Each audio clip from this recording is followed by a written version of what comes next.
Dan and Amy. So we talked about this story a little bit earlier in the week, but Tiffany Trump being shunned during Fashion Week in New York when she attended one of these fashion shows, and all the dandy designers were aghast and nobody wanted to sit next to her.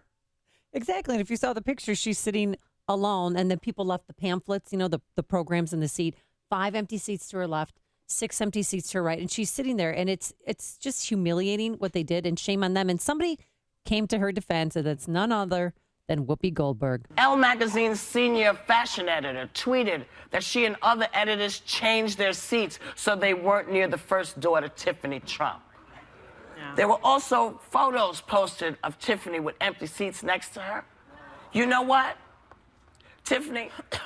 I'm supposed to go to a couple more shows. I don't know what's going to happen, but I'm coming to sit with you because I don't want to sit next to you. Politics. I don't want to sit next to you. We're not. You're looking at fashion. Yeah. She doesn't want to talk about her dad. She's looking at the fashion. And for Elle magazine, a magazine that says it's a woman's magazine. Well, maybe it's just not the whole magazine. I mean, it may a couple of people, right? But still. Yeah. But they. Who's that dude talking? The bad apples have represented themselves as Elle. Yeah. I mean, good for her. For a woman's, they claim that they're women's rights, and they shun her. Tiffany Trump tweeted her back, "Thank you, Whoopi Goldberg. I'd love to sit with you too." Now, Whoopi, continue that enlightenment that is coming upon you. Can keep going, so women who disagree with you on the other range of issues with which they disagree with you, those are still women. She's coming around. Those are still self-actualized human beings. They still care about women and women's rights and women's dignity and women's opportunities. Keep it going. Maybe we could get somewhere. And make sure you keep that Joy Behar. Yeah, what was your... Now, Hollywood celebs were not so generous as Whoopi Goldberg when it came to Trump's press conference yesterday. Alec Baldwin tweeting, "This guy is so wired in front of the press like he's going to blow a rod. Imagine what he's like behind closed doors." J.K. Rowling, the Harry Potter author, tweeting, "Up until an hour ago, the scariest thing I'd ever watched was Psycho." Minnie Driver tweeting, "Okay, this is from the number 45 press conference that just happened. Fake news. You know what isn't fake news? The fact that he lies." Mark Cuban tweeting, "It's a waste of time to try to turn Pinocchio into a real president. The focus needs to be on the Geppettos and legislators around him." The legislators around him kind of interrupted that nice metaphor Mark Cuban had going on. That's unfortunate. All right, for more on Trump's presser and what it means for moving an agenda on the Hill, we're pleased to be joined by our friend Ed Morrissey. He's senior editor, hotair.com. Ed, thanks for joining us. Good morning. Thanks for having me. Morning. So, the mixed reaction to different parts of the Trump presser, even among conservatives. There were certainly some cringeworthy moments for me, like when he speaks hypothetically about invading Mosul or blowing up a Russian ship. And those are bad hypotheticals to speak about, in my view. But what you think the net was in terms of reaction for the audience that Trump seeks to speak to, who I think is the American public, not the D.C. press corps, the chattering class. Well, yeah, I think you're right about that, Dan. I mean, I think that the idea here was that he is the populist president, and the media in D.C. and New York, as he put it yesterday, is part of that establishment that he was, sent there to dismantle, and that's what they got yesterday. For better or worse, and there was both in the press conference yesterday. Basically, it was an hour and 15-minute tirade against the media, while still allowing them to ask the questions. So It's certainly interesting as a social experiment. I would expect sooner or later, though, that this is going to start getting dialed down a bit because, they've got other things that they need to do, too. So to the extent that he can rally the base with some of this, yeah, absolutely. I think that was effective. I was watching CNN at the time, and John King said he received a text message from a lawmaker on the Hill. He said he should do this with his therapist and not on live television. I wonder if that was a Democrat. Probably did. Yeah, okay, I don't think it was right. an independent. But did it offend you at all, or did you have cringeworthy moments? And if you did, which moments made you think twice? Oh, sure. I had some cringeworthy moments in there. I mean, I think that I think he misinterpreted both times this question has come up about the anti-Semitism thing. Yeah. Certainly there is an element of hey, your side's doing bad things. You need to call it out. And he did actually come back around to it yesterday on the second time and say, hey, look, these are not my people that are doing this. But I think that's pretty much a layup. That question is a layup. You say, look, I'm not anti-Semitic, and I think anti-Semitism is terrible. And I'm a friend of the Jewish people. I'm a friend to Israel, and we're here to make sure that everybody prospers. And to the extent that laws are being broken, yeah, you're darn right. I'm going to have my Department of Justice working on that because that's what they're supposed to be doing.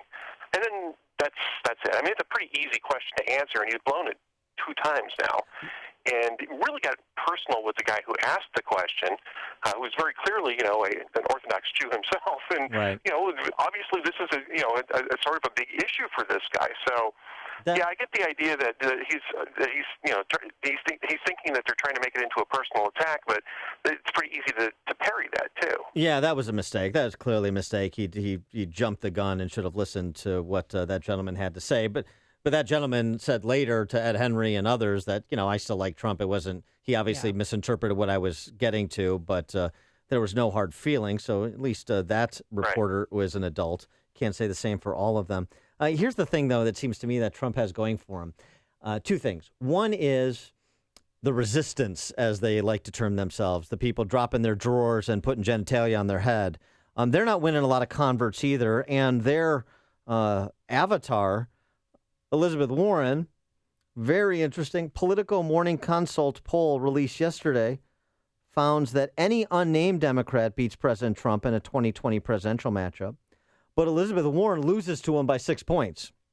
So he, for as maybe divisive as some people claim he is, the left is being even more divisive to their detriment, number one. Number two, like the left, Trump is, even though he spent a lot of time talking about the Rasmussen poll, Trump is not behaving in such a way that every move he makes or every word he utters is poll tested, which is what the left does. He's trying to move an agenda like the left tries to move. And it's typical for Republicans to get a little jumpy if the numbers start to go south on them. Trump isn't like that. And frankly, that aspect of him I find refreshing.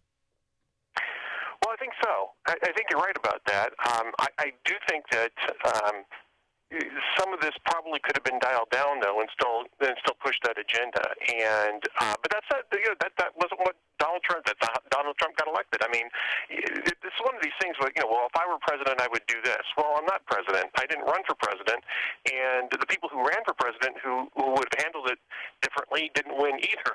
So, this is for better or worse. This is what the American people wanted in a president: is somebody who was going to take on the Washington press corps, maybe do it very unfairly, which I think at times was the case yesterday. But they don't care. They want to push back on this idea that the media runs the country or sets the agenda for the country, and there's a huge amount of that sentiment in places outside of the urban and coastal elite sections. And so I think that they're going to give him a lot of leeway in doing stuff like that as long as he's delivering on other things. Now, if he can't deliver on other things, and especially if this type of stuff gets in his way of delivering on other things, then I think he's going to have an issue with the base because they didn't just elect him to go after the media. Yeah, I mean, it was his first solo news conference. I don't know if he was that prepared for it, but he really seemed to be enjoying himself. I think it was probably his most exciting day on the job so far. So you think that this might happen once a month, maybe once every 2 months? What's going to happen tomorrow when he's in Florida? Oh, yeah. I mean, not the questions from the press, but I mean, he's relaunching his campaign, isn't he? Yeah, I mean, he's gonna start campaigning for some of his agenda items, and Obama did that all the time too. But Obama didn't take press questions during that. He wouldn't hold little mini rallies, and I think that's what Donald Trump's going to do. And Donald Trump will be saying whatever's on his mind at those things. He is a stream of consciousness kind of guy up at the podium, which we saw yesterday too. And I don't know if you're going to see this repeated on a monthly basis. I think every press conference he gives, though, is probably going to be fairly contentious. And in some way or another, it's going to involve punching the media in the nose at some point or another. And maybe it won't be the whole press conference like it was yesterday, but, I mean, that's how he got elected, and I think that's what he sees as part of his mandate, is to punch the media in the nose. Well, I mean, isn't this, some of this dynamic, too? Isn't this the whole exchange between him and Jim Acosta representing CNN? Oh. To me, it was reminiscent of, like, Reagan and Sam Donaldson, which became something that was was almost cartoonish. But it was it was a game that both of them played, and there were some light moments in the back and forth between him and Acosta. So it seems like they kind of both understand that each one is trying to move their professional responsibilities forward. Well, I'm too young to remember the. Of course. No, I'm kidding. I'm very much not too young to remember that. Those were epic. But it seems to me, recalling that. Yeah, I wish. It seems to me recalling that it was less personal between Reagan and Donaldson. But there was a fun moment between the two of them yesterday because of the similar, the identical last names of the nominee and the reporter. And so they did have that sort of fun exchange. And it seemed like both of them enjoyed that lighter moment for just a moment. And so, I think Donald Trump has a sense of humor. I think you're going to see a little bit more of that than maybe we've seen so far. But, I don't know how well that's going to get expressed in press conferences. That may be a one-off. Yeah, well, he's got a tough crowd that he's trying to entertain. Yeah. Ed Morrissey, senior editor for Hot Air, hotair.com. Ed, thanks as always for joining us. Appreciate it. Well, thanks for having me on. Really like being on with you guys. Thank you. And he joined us on our turnkey.pro answer line.